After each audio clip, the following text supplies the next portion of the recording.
को रील्स बनाने का बड़ा ही क्रेज है और वो दिन भर रील्स बनाती रहती है। खाते पीते घूमते फिरते घर में कॉलेज में रील्स बनाने के कारण प्रज्ञा पूरे कॉलेज में हाईलाइटेड है। जहां उसकी रील्स सभी को पसंद आते हैं, वहीं मनीषा चिंता में डूबी रहती है। एक रोज जब खाते हुए प्रज्ञा रील्स बना रही होती है, तब मनीषा कहती है, 1 मिनट भी चैन नहीं है इस लड़की को। ये नहीं कि खाना तो आराम से खा ले, लेकिन नहीं, अरे थोड़ी देर रील्स नहीं बनाओगी तो आसमान नहीं टूट पड़ेगा। अरे मम्मी, इसी को तो कहते हैं डिटर्मिनेशन। तुम नहीं समझोगी ये सब। हे भगवान, इस लड़की को सद्बुद्धि दे। जब देखो तब टेढ़ा बाका मुंह बनाती रहती है।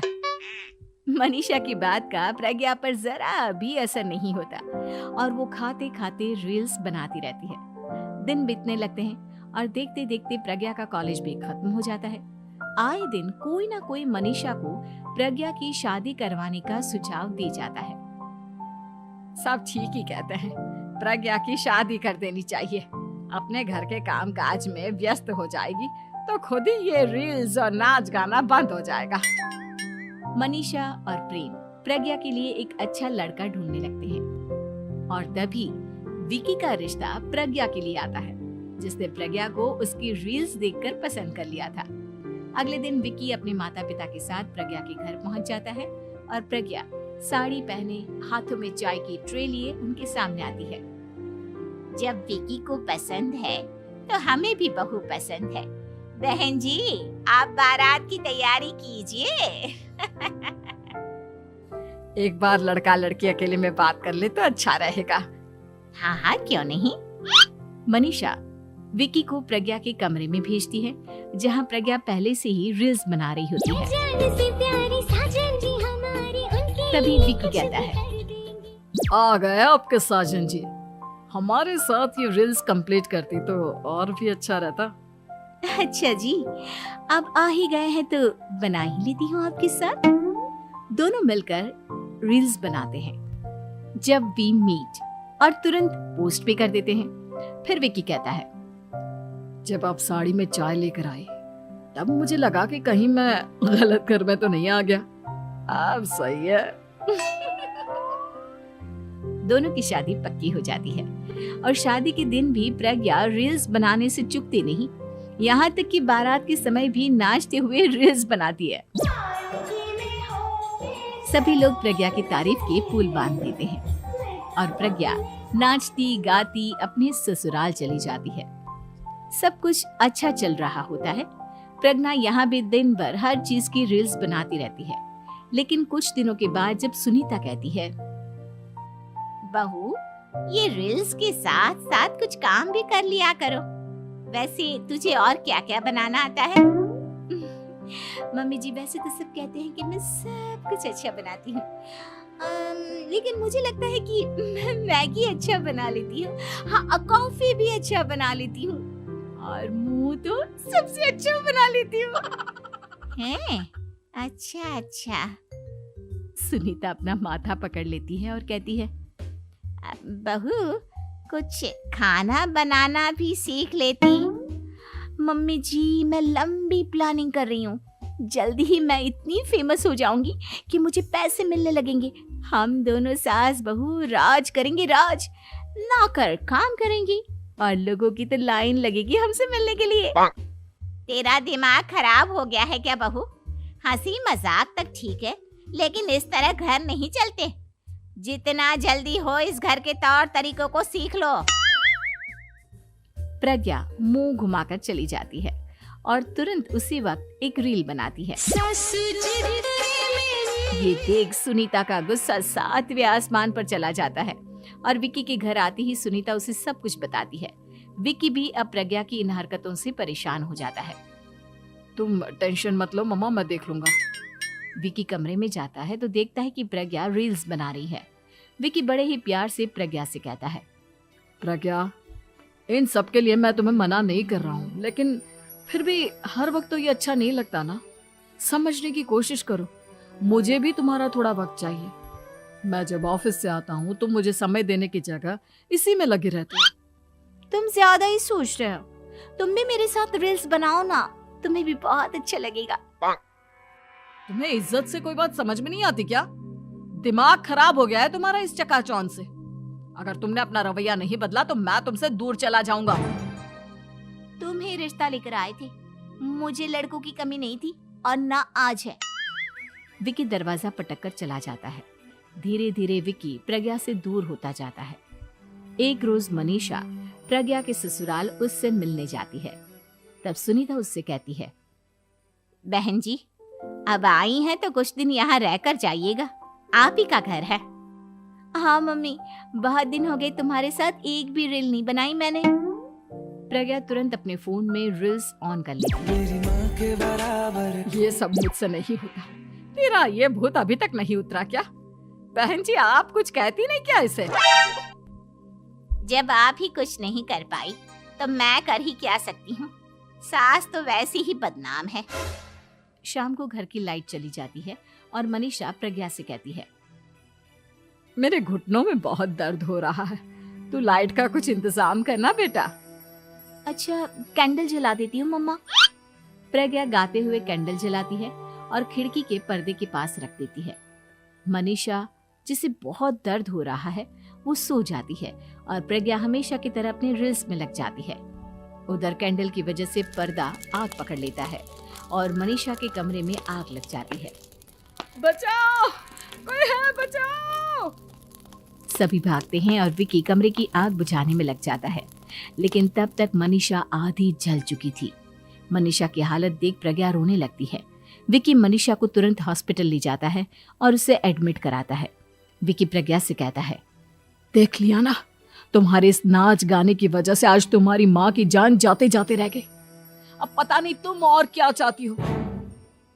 उधर डॉक्टर कहते हैं, इनकी हालत बहुत नाजुक है, आधे से ज्यादा जल चुकी है।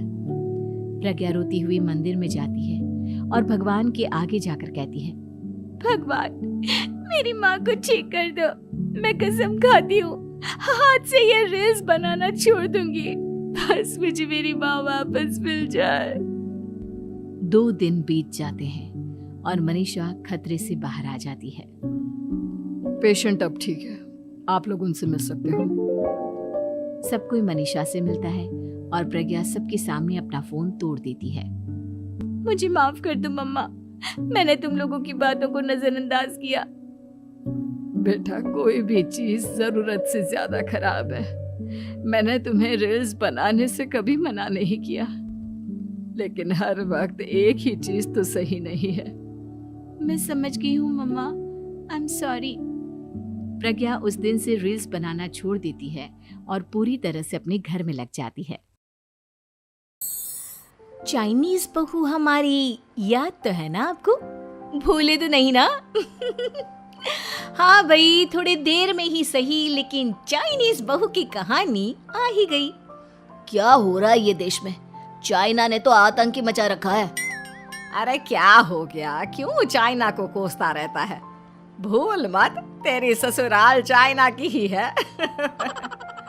हाँ माँ, पर ये देखना, लड़ाई झगड़े, ये बीमारी, ऊपर से ये देश कितना चालाक है, अंदर न जाने क्या क्या करता रहता है। तभी अंदर से बहू की चिल्लाने की आवाज आती है। अरे क्या हो गया बहू, क्यों चिल्ला रही है? माँ जी, ये देखिए, ये रूस ने यूक्रेन की हालत क्या कर दी है। ऊपर से चाइना में 2 बड़ा लॉकडाउन लग गया है। माँ जी, अब क्या किया जाए? अरे तो तुम लोगों को क्या परेशानी हो रही है, मैं तो यही नहीं समझ पा रही हूँ। वो क्या है ना माँ, हम लोग चाइना जाने की सोच रहे थे, सांगसू के भाई की शादी है। तो क्या? अरे कौन सा उन लोगों के यहाँ भाई घोड़ी चढ़ता है जो बहन काजल लगाकर नेक लगी? माँ जी, उसकी आंखें बहुत छोटी छोटी है, उसमें या तो पुतली रह सकती है या काजल। साले की पुतली निकाल कर काजल लगा दो, अंधा कहीं का। क्या क्या बोले तुम मेरे भाई के बारे में? अरे नहीं नहीं बहू, वो तो बोल रहा था कि तुझे नेग मिल जाएगा। हाँ, बहन है ना तो उसकी। नहीं नहीं माँ जी, मैं सब समझती, ये मेरे भाई का मजाक बनाते रहते।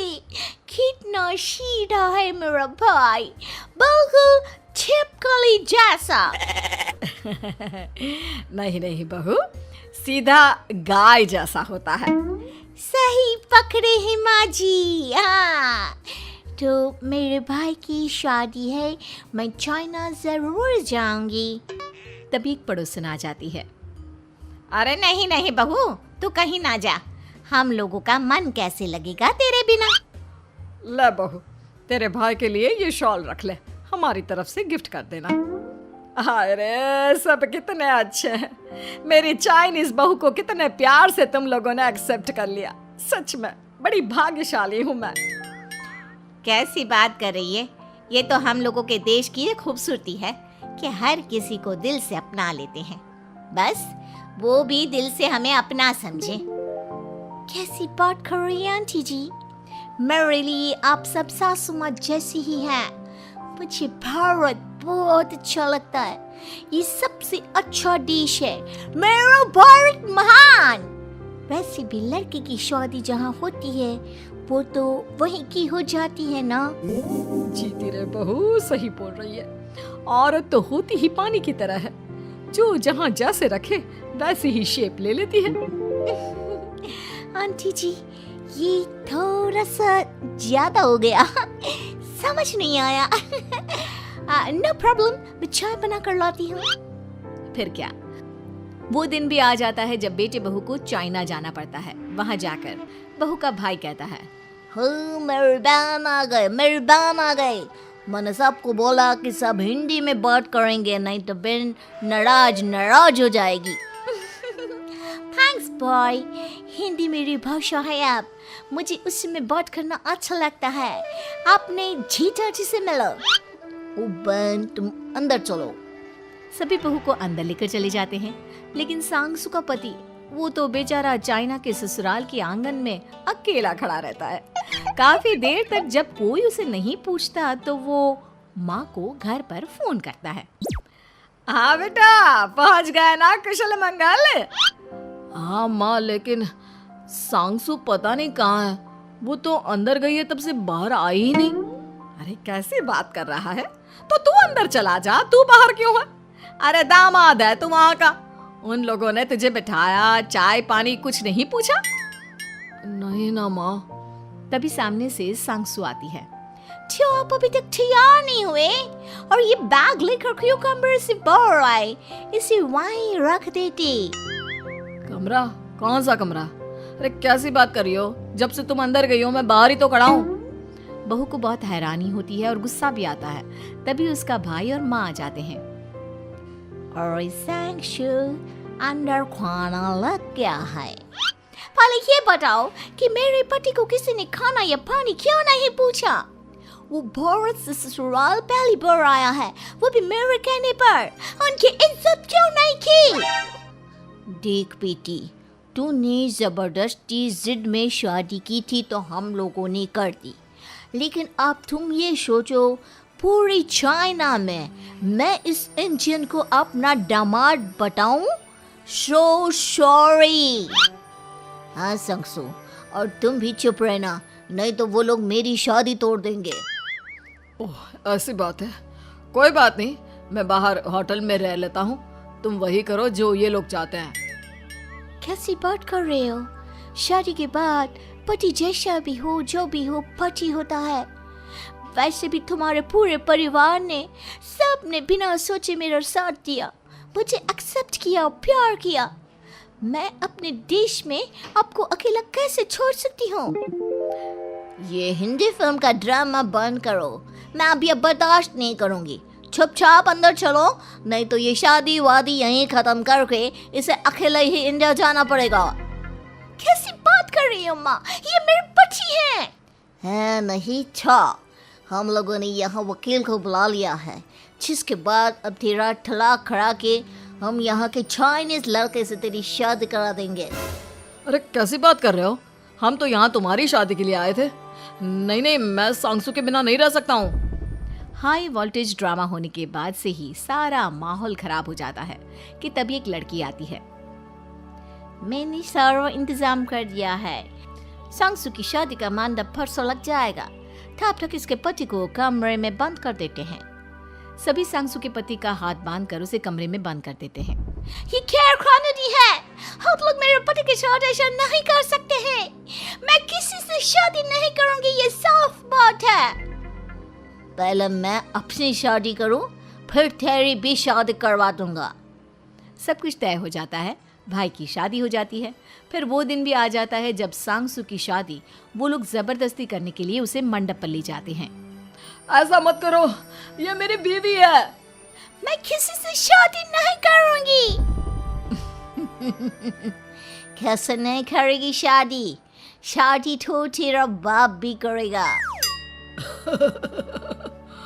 हो मैं करूंगा शादी। प्लीज कोई मेरी शादी किसी अच्छा औरत से करवा दे। चुप, बिल्कुल चुप। फिर माँ सांगसू और उसके पति से कहती है, तुम लोगों का बच्चा मेरी कैद में है। अगर तुम लोगों ने कोई भी होशियारी की तो मैं इस बच्चे को मार दूंगी। दोनों माँ का रूप देखकर हैरान हो जाते हैं। बच्चे की खातिर दोनों शांत हो जाते हैं और शादी की रस्में शुरू हो जाती है कि तभी सांगसू की सास पुलिस के साथ आ जाती है। माँ, ससुर माँ आ गई, मेरी माँ आ गई। माँ प्लीज हम लोगों को बचाकर वापस ले चलो। पुलिस सभी को गिरफ्तार कर लेती है। बेटी के बच्चे को मारने की धमकी तो कोई चुड़ैल ही दे सकती है। अरे तो ये चुड़ैल ही तो है। ये सही बोल रहे हैं, ये औरत किसी चुड़ैल से कम नहीं है। तभी उन लोगों का बच्चा भी आकर सांगसू के गले लग जाता है। माँ, तू सही समय पर आ गई, लेकिन तुझे कैसे पता चला कि यहाँ ये सब हो रहा है? बेटा, ये चाइनीज लोग ना होते ही धोखेबाज हैं। इन लोगों पर मुझे भरोसा नहीं था, इसलिए मैंने तेरे फोन को हमेशा के लिए मेरे फोन से अटैच कर दिया था, जिससे तेरे आसपास होने वाली सारी बात मैं सुनती रहूं। उस दिन भी मेरी तेरी बात हो रही थी तो तेरा फोन ऑन था, मैं सब समझ गई थी। मुझे माफ कर दो। नहीं, बिल्कुल नहीं। चलिए माँ जी, इंडिया वापस चलते हैं। आज के बाद मैं यहाँ कभी नहीं आऊँ।